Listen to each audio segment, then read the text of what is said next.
Jaya Radha Madhava Kunja Bihari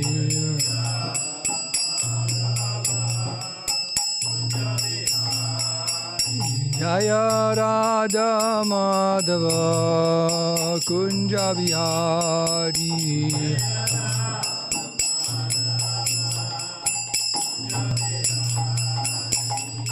Gopi Jana Vallabha Girivardhari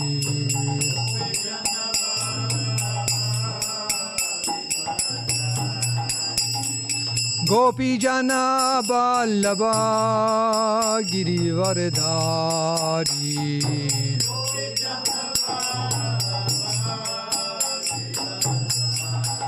Yashoda Nandana Braja Jana Ranjana Yashoda Nandana Braja Jana Ranjana Jamuna Tira Vanachari Jamuna Tira Vanachari Jaya Radha Madhava Kunja Bihari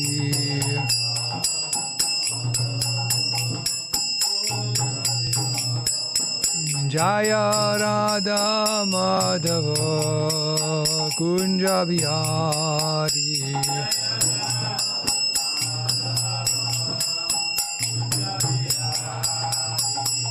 Gopi Jana Vallabha Girivardhari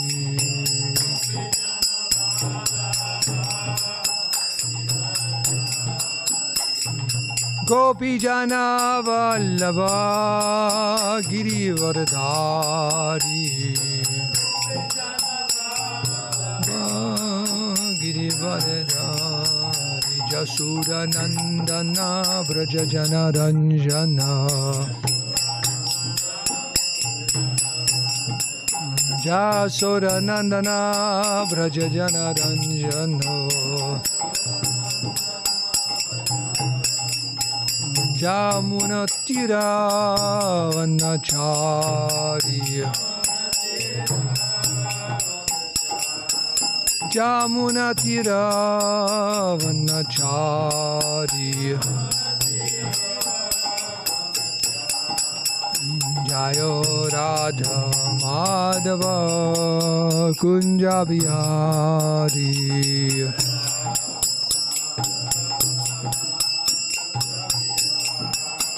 Jaya Radha Madhava Kunja Bihari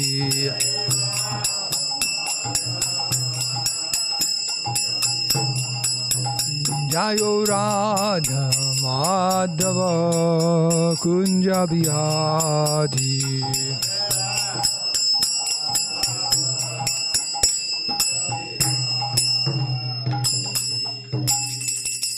Shri Radha Madhava ki Shri Radha Giridhari ki jai Jai Om Vishnupad Paramhamsa Parivrajaka Jai Jashodhara Shri Srimad His Divine Grace Abhay Charanara Ravinda Bhakti Vedanta Swami Srila Prabhupada ki Jai Jai Om Vishnupad Paramhamsa Parivrajaka Jai Jashodhara Shri Srimad His Divine Grace Srila Bhakti Saranta Saraswati Goswami Maharaj Prabhupada ki Jai Anantakoti Vaishnava Vrinda ki Jai Grantara Srimad Bhagavatam ki Jai Sri Nṛsiṁha Chaturdasi Maha Mahotsava ki Jai Go, Premanandi, all glories to the assembled devotees, all glories, assembled devotees, all glories, assembled devotees, all glories, ceasing Guru and Sri Gauranga.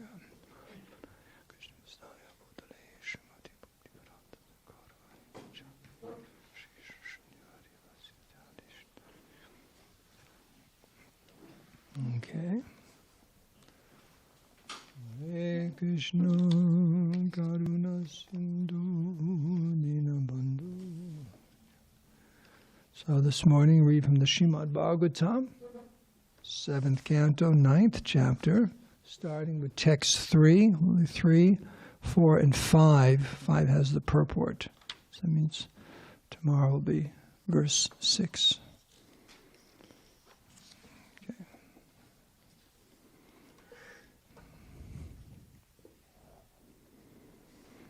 Om Namo Bhagavate Vasudevaya. Om Namo Bhagavate Vasudevaya. Om Namo Bhagavate Vasudevaya.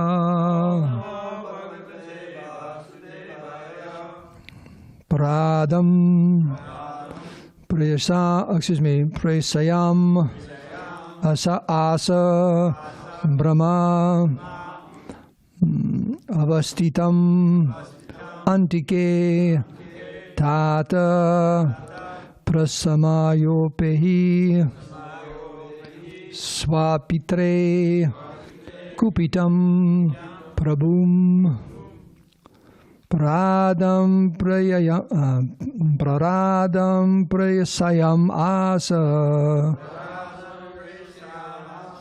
Brahma Vastitam Antike Tata Prasamayopehi Swapitre Kupitam Prabhum Praradam Presayam Asa Brahma Vastitam Antike Tata Prasamayopehi Swapitre Kupitam Prabhum Paradam Presayamasa Brahma Vastitam Antike Tata Prasamayopehi Swapitre Kupitam Prabhum. Anyone like the chant? Paradam Presamasa Paradam Presayamasa Brahma Vastitam Antike Tata Prasamayopehi Swapitre Kupitam Prabhum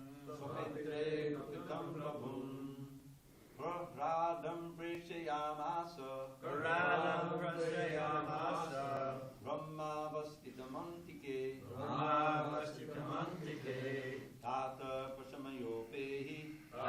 Prasamayopehi Swapitre Kupitam Prabhum Prahlādam Presayamasa Brahma Vastitam Antike Tata Prasamayopehi Swapitre Kupitam Prabhum. Anyone else? Prahlādam Presayamasa Brahma Vastitam Antike Tata Prasamayopehi Swapitre Kupitam Prabhum. Okay, word for word.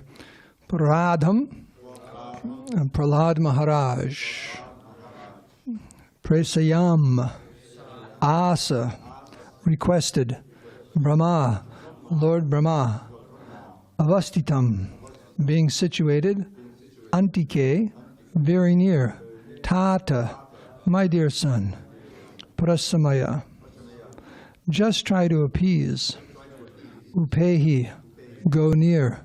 Swapitre, because of your father's demoniac activities. Kupitam, greatly angered. Prabhum, the Lord.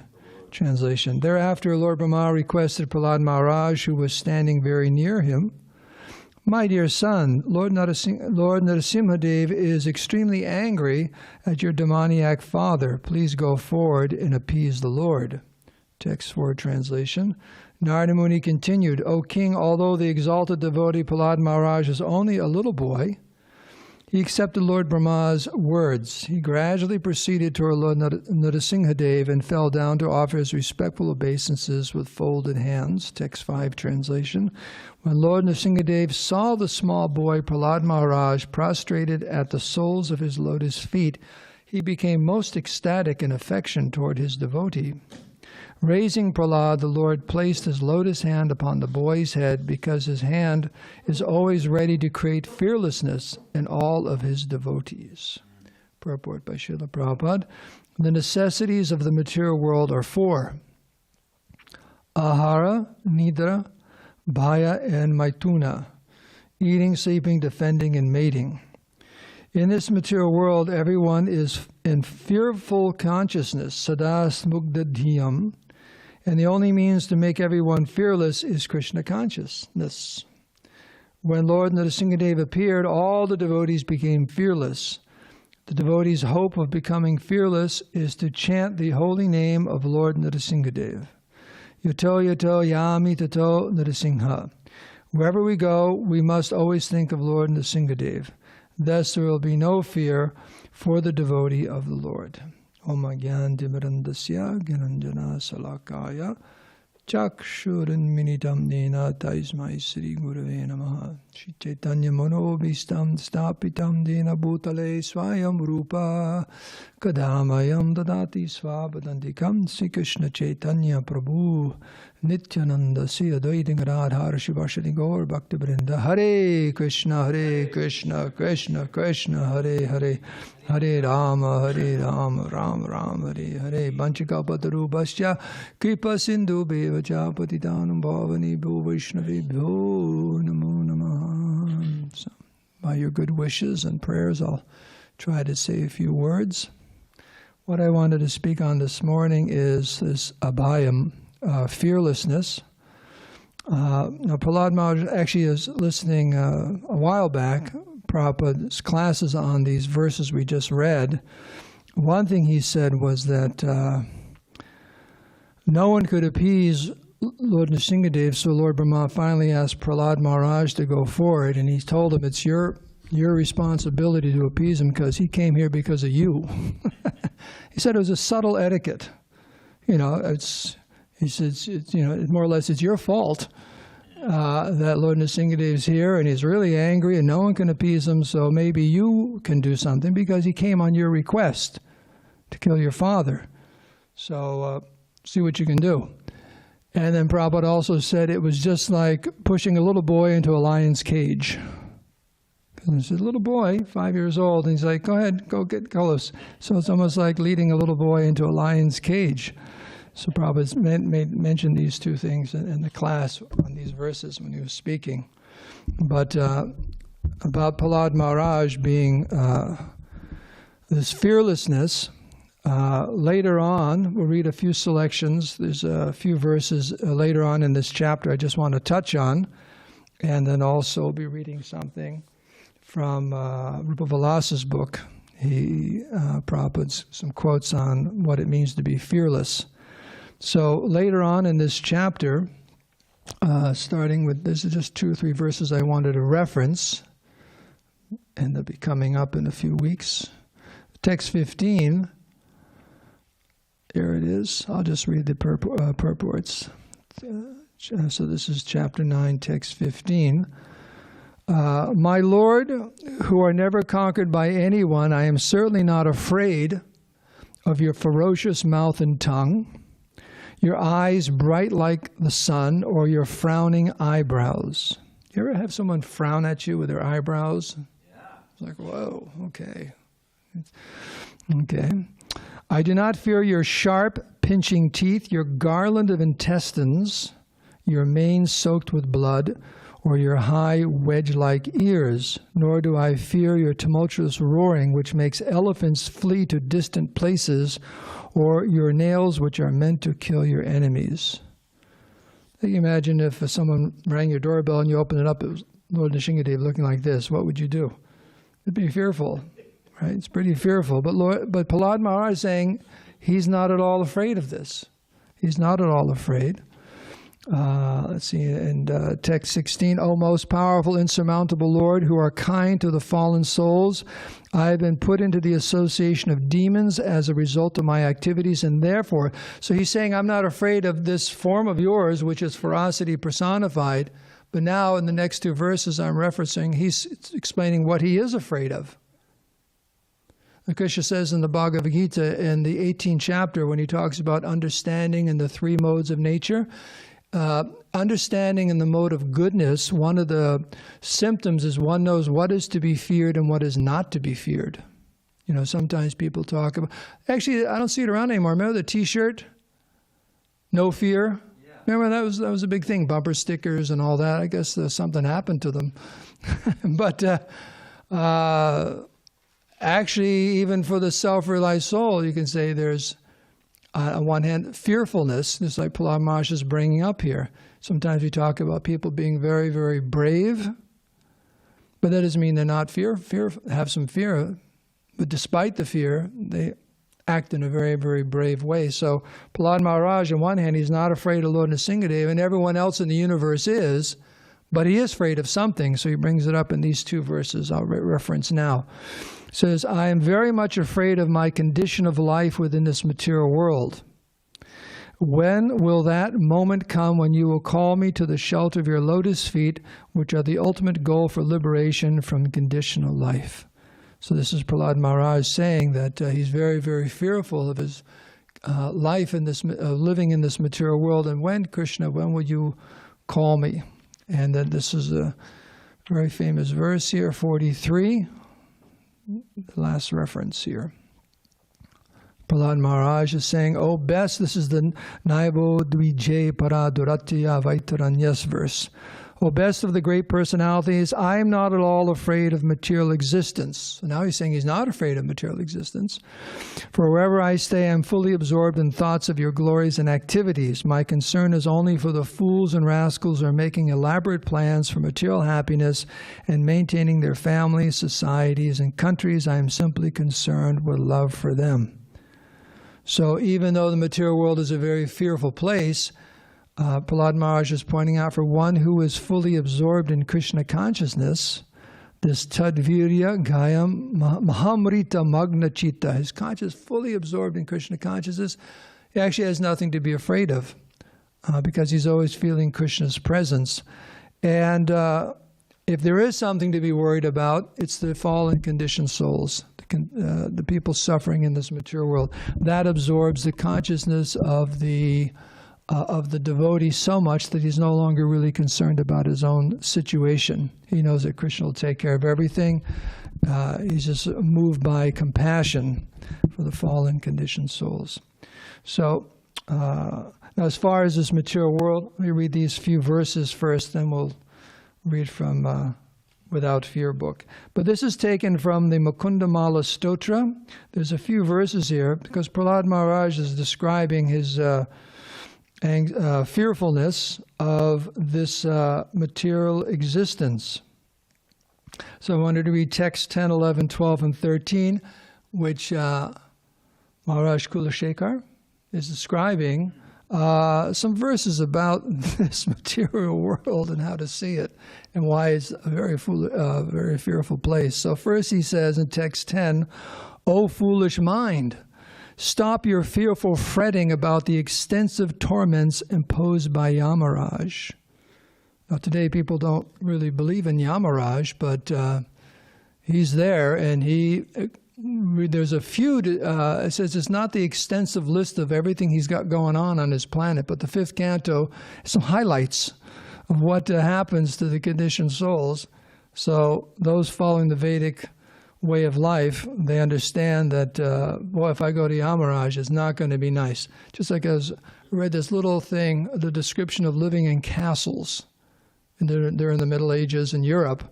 All different things about, but one thing I mentioned about one place you never want to land up in a castle. You know where that is? You said the dungeon.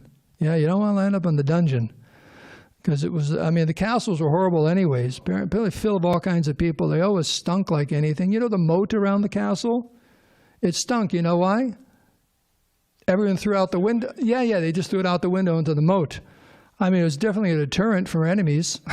It's just like, whoa, so this castle stinks. But the place is really just really stinky. And also, there are no big windows, because you can't have a big window, because if you're attacked, cannibals. So they have those little slits and little small windows, so no sunlight, you know. And people just trudging, living in Europe, trudging in your mud and everything. And it's just whole description. But the worst place in the castle is the dungeon. It's usually very, very down, deep in the bowels of the place. It's very dark and damp, and you know, prone to disease and rats. And there was one place in the dungeon you really never wanted to go. And apparently it was for the worst criminals. It was simply, they had like a trap door opened up, and they put you down inside, and whatever it is they forgot about you. That was the name in Latin. This place where you were forgotten. They just put you in the hole, and that was it. So you starved to death. Probably. It was meant to forget you. So this is a material world. It's a more miserable place. So, but he's saying here, O foolish mind, stop your fearful fretting about the extensive torments imposed by Yamaraj. How can your enemies, the sinful reactions you have accrued, even touch you? After all, is your master not the Supreme Lord, the husband of Goddess Shri? Cast aside all hesitation and concentrate your thoughts on Narayan, whom one very easily attains through devotional service. What can that dispeller of the whole world's troubles not do for his own servant? This is what Lord Nṛsiṁhadeva simply touched Prahlāda Mahārāja. He became completely fearless. So the point is that, yes, the material world is a very dangerous, horrible, fearful place.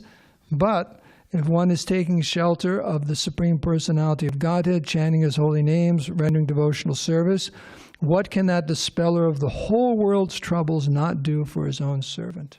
So the devotees have this faith that Krishna will help me. So text 11, the people in this vast ocean of birth and death are being blown about by the winds of material dualities. As they flounder in the perilous waters of sense indulgence with no boat to help them, they are sorely distressed by the need to protect their sons, daughters, and wives. Only the boat that is Lord Vishnu can save them. So we're in an ocean of material existence, Balambudao. And dear mind, do not bewilder yourself by anxiously thinking, how can I cross this fathomless and impassable ocean of material existence? There is one who can save you. Devotion, Bhakti. If you offer her to the lotus-eyed Lord, the killer of Narakasura, she will carry you across this ocean without fail. And the last one I'm reading, text 13, O Lord of the three worlds, we are drowning in the vast ocean of samsara, which is filled with the waters of material hankering, with many waves of illusion whipped up by the winds of lust, with whirlpools of wives and the vast schools of sharks and other sea monsters who are our sons and our brothers. Do you ever think of your brother as a sea monster? I had three bigger ones than me. I did sometimes. Used to whoop me like anything. O giver of the benedictions, please grant me a place on the boat of devotion, which is your lotus feet. Mukundamala Stotra. Yeah, 10 through 13. So, because Prahlāda Mahārāja was saying that he's not at all afraid of this very dangerous material world. And then another place he says he is afraid of it because it's a very, very dangerous place. But one who takes shelter of Krishna, of the Supreme Lord Nṛsiṁhadeva, they can become fearless. Now, in this book written by Rupa Vilas Prabhu, now it's called Without Fear, and I just wanted to read just a few. Chapter 2 is called Without Fear, and he explains the reason why he called this biography or glimpses of the life of Srila Prabhupada as Without Fear, and then he quotes Prabhupada in Prabhupada's books a few passages about what it means to be fearless, or what is fearlessness for the devotees. So he's saying here that he had moved to Dallas from the temple in Tallahassee where he joined, and Srila Prabhupada spoke powerfully with a tremendous conviction about self-realization and how it could be achieved. At the end of the class, someone raised a question. which in essence asked what it was like to be transcendently situated to be a self-realized soul. Asked Prabhupada, what is it like being a self-realized soul? Like that. What's it like being such a good Madanga player? Srila Prabhupada considered the question for a few moments, and then he spoke two memorable words: without fear.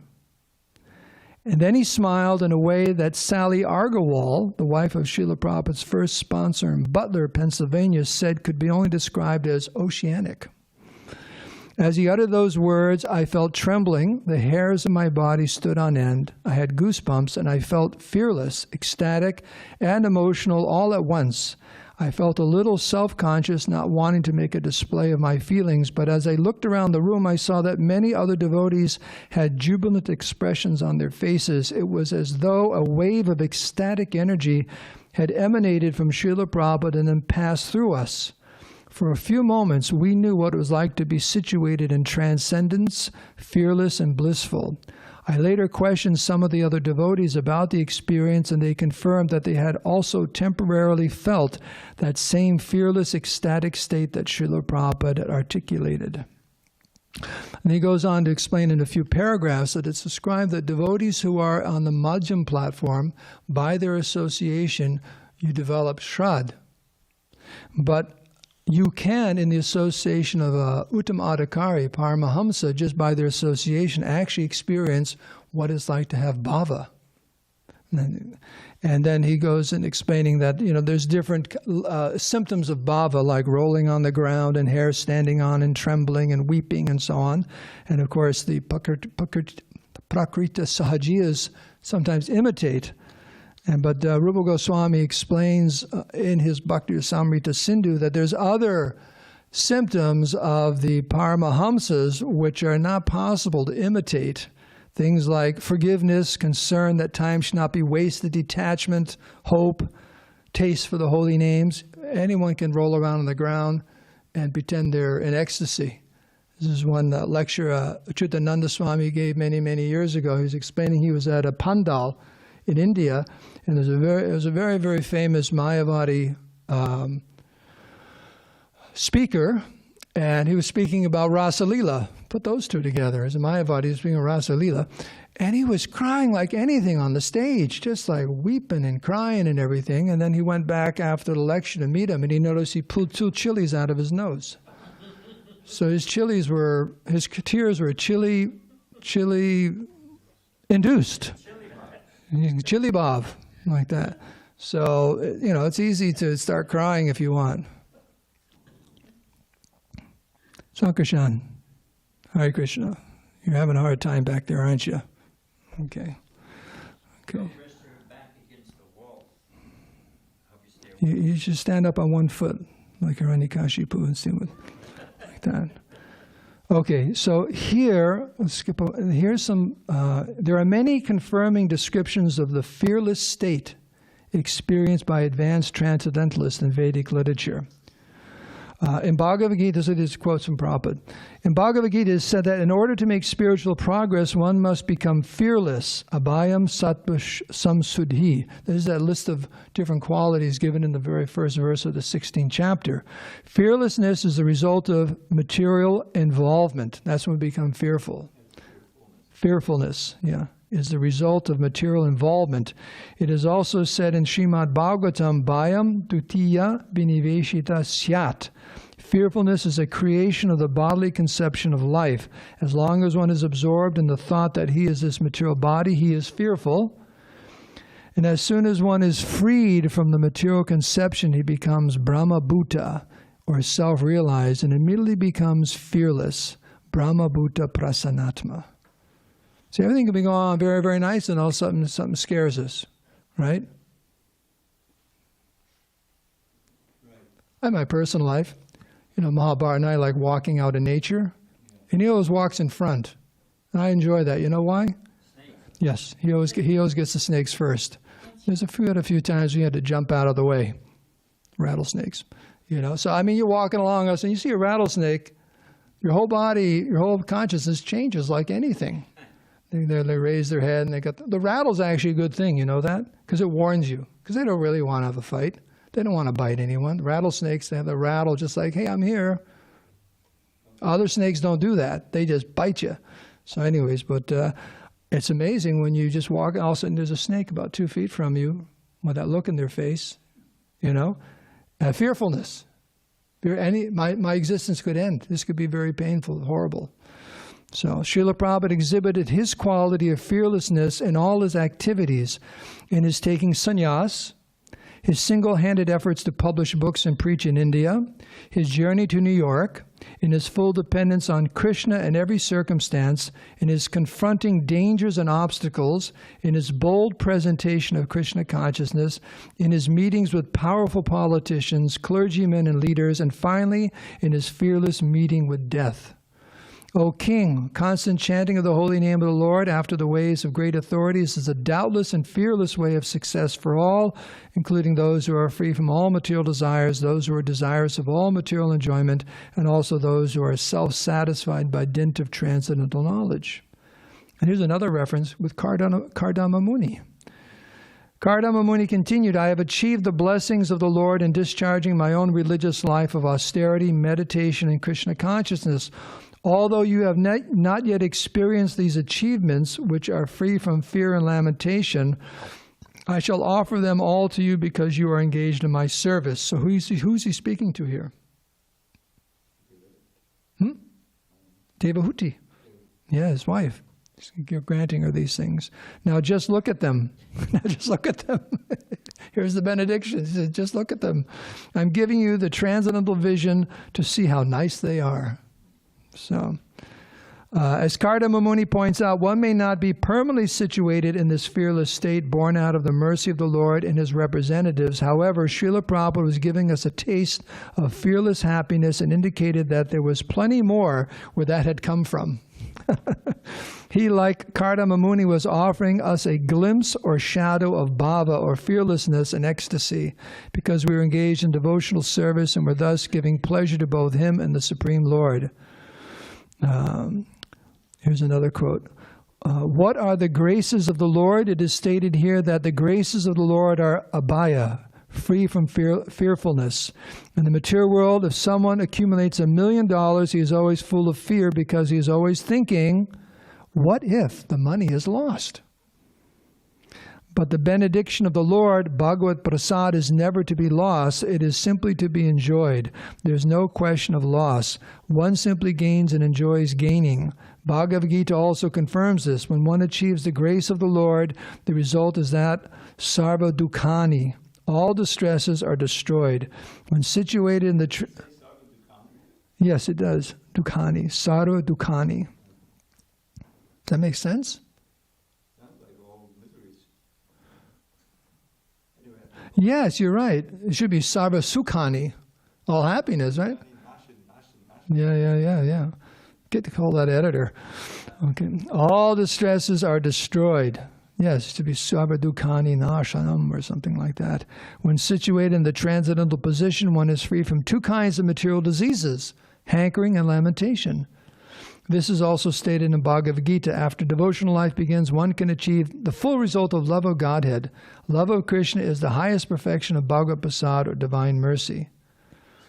Here's another quote. Because a devotee rigidly follows the instructions of Narada Muni, he has no fear of old age, disease, or death. Apparently, a devotee may grow old, but he is not subjected to the symptoms of defeat experienced by a common man in old age.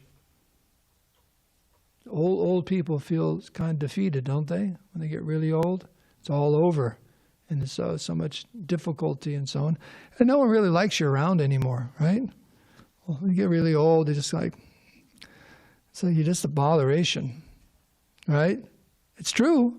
It's true. They look at you kind of funny when you're on the streets. Like you see young people looking at you like, because we used to look that way at old people too. Right? When you're young, you think they're different species or something. Like, what's going on there? They're old and they've got a walker and this and that. And it is defeat because time is taking everything. You're being defeated, and you're like on the last, You know, just like maybe you're gambling or something, you got $5, you lost $10 million, you got it's the last bet, it's going to be taken too. So old age is like that. It's the last, it's all going to go. Right? What is that? Defeat. You know, pavarga, what's the defeat? The last thing is, well, yeah, like that. The one is defeat. Like that, or the end, death or defeat. That's the last one. I mean, you're foaming like a horse in the mouth and this and that and so many different things, and all of a sudden, it's over. Ma. That's it. Ma means defeat or death. That's the last one. It's over. So here the feels in old age, you're feeling defeat. But it says it doesn't exist for the devotee. Like that. Consequently, old age does not make a devotee fearful of death, as a common man is fearful of death. When jara or old age takes shelter of a devotee, kalakanya diminishes the devotee's fear. A devotee knows that after death he's going back home, back to Godhead. Hari Bol! Sankarshan, Hari Bol! Okay. Thereafter he has no fear of death. Thus, instead of depressing a devotee, advanced age helps him become fearless and thus happy. All glories to old age in Krishna consciousness. Okay. Abhaya Charanaravinda, the lotus feet which makes one fearless. O my mind, just worship the lotus feet of the son of Nanda, which makes one fearless. Having obtained this rare human birth, cross over the ocean of worldly existence through the association of saintly persons. Srila Prabhupada was named Abhay Charan by his father and Abhay Charanaravinda Das by Srila Bhakti Siddhanta Saraswati Thakur, which means the servant of the lotus feet of Krishna, which makes one fearless. Therefore, by name and by personal example, Srila Prabhupada lived the life of the bold and fearless, self-realized preacher of Krishna consciousness who knew no fear and who was filled with compassion for the sufferings of others.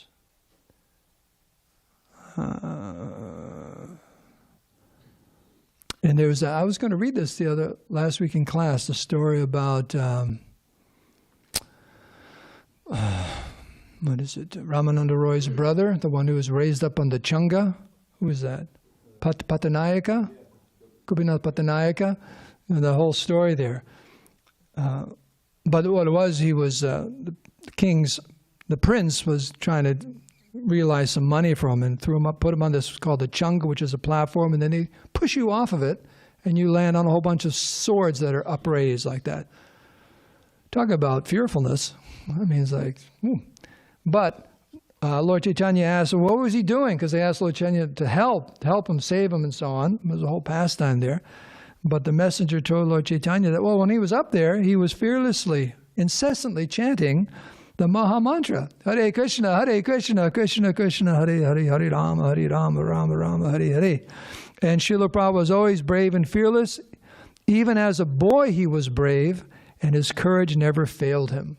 So there's one last pastime here, Brahmananda, conversation with Brahmananda. Brahmananda says, Calcutta, on the Maidan, there's a big building, that big memorial. Is that Prabhupada? Oh, Victoria Memorial. Brahmananda. Was that built for the king when he was coming? Prabhupada, no. That was built in memory of Victoria. It was done imitating the Taj Mahal. It took 20 years. Sir Rajendranath Mukherjee of Martin Company, he took the contract. And after finishing, he got the title Sir.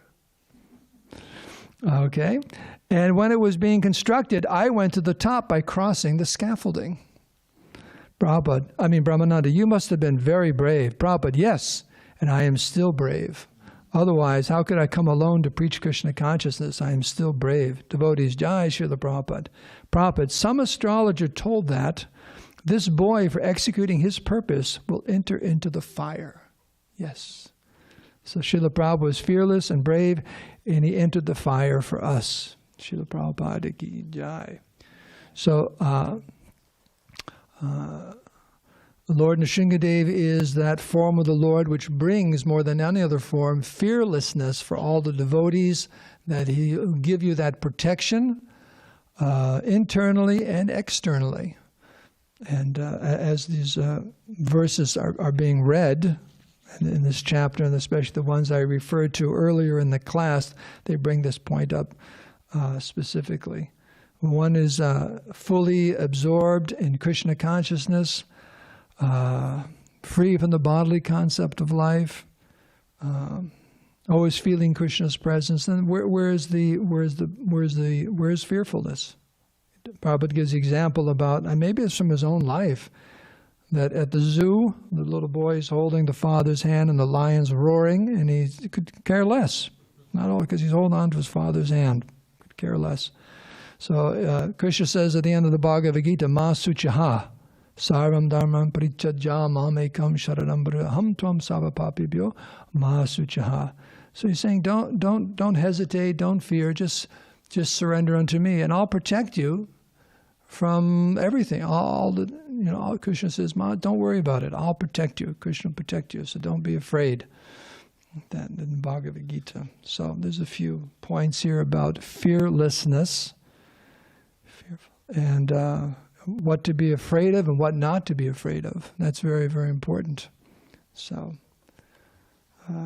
there's probably some questions or wonderful comments on this point of fearlessness and fearfulness.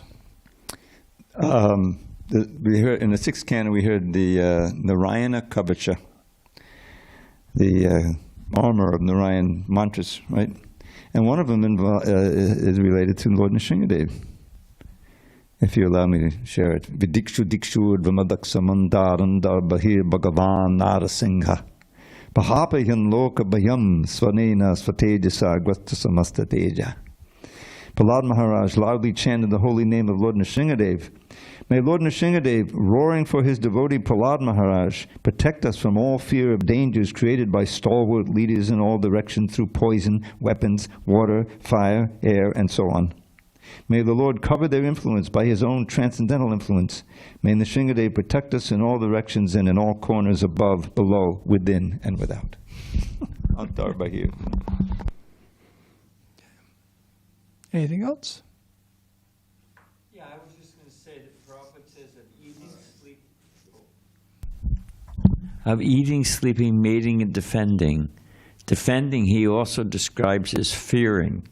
Yeah. And he says it's of all the big four, it's the one that creates the most anxiety. And all the different societal poles of what's on people's, there's a baked into their experience is a deep angst or fear. So thank you, excellent class. Thank you very much. Do you know what is considered the greatest fear, even greater than the fear of death? Public speaking. They have no idea what death is. But yeah, they do these polls, and actually public speaking is number one. So you know that the fear. You know that fear is the greatest one, because you may be doing any of the others, but if some danger comes, you give all those up: eating, sleeping, mating. And we're also afraid that we won't have any food or friends, or just. Material nature just takes it all away.